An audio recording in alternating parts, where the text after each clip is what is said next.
సముద్రం మధ్యలో చంద్రకాంతి అలల్ని ముద్దాడే చోట లీరా అనే మెర్మెయిడ్ ఉండేది. ఆమె అందమైన స్వరంతో జన్మించింది, కాని ఒక్కసారి కూడా మాట్లాడలేదు. ఆమె నిశ్శబ్దం వెనుక ఒక రహస్యం దాగి ఉంది. లీరా 16వ సంవత్సరంలో అడుగుపెట్టినప్పుడు సముద్రం ఆమెను కోరల్ ఆరాకిల్ అనే ప్రాచీన మందిరానికి తీసుకెళ్ళింది.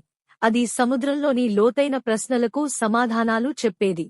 ఆ మందిరం మధ్యలో తేలుతూ ఉన్న ప్రకాశవంతమైన ఒక శక్తి బిందువు ఆమె ముందు ప్రత్యక్షమైంది. అది చూపించిన దృశ్యాల్లో మెర్మెయిడ్లు తాము పాడే గీతాలతో తుఫాను లేపినట్టుగా ఉన్నాయి. ఆమె గొంతులో విపరీత శక్తి దాగి ఉంది. రాజ్యం దాన్ని భయపడేది. భయంతో కూడిన నిజం మధ్యలో లీరా తన శక్తిని దాచుకుంది. ముందునాటి నిశ్శబ్దం ఇప్పుడు ఆమెకు బంధనంగా అనిపించసాగింది.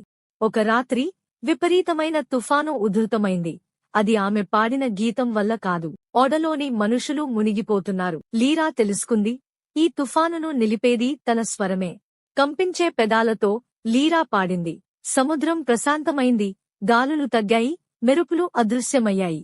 ఆమె స్వరం ఒకప్పుడు భయపెట్టింది, ఇప్పుడు విముక్తి పొందింది. ఓ చిన్న బాలుడు ఆపడిపోయిన ఓడపై ఆమెను చూశాడు. ఒక రాక్షసిగా కాదు, ఒక కాపాడిన దేవతగా. ఆమె అతడి జీవితాన్ని మార్చింది. తిరిగి సముద్రంలో ఇతర మెర్మెయిడ్లు ఆమె చుట్టూ చేరారు.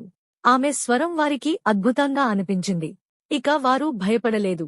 ఆమె గొంతు ఇప్పుడు సముద్రంలో కొత్త శాంతికి సంకేతంగా మారింది.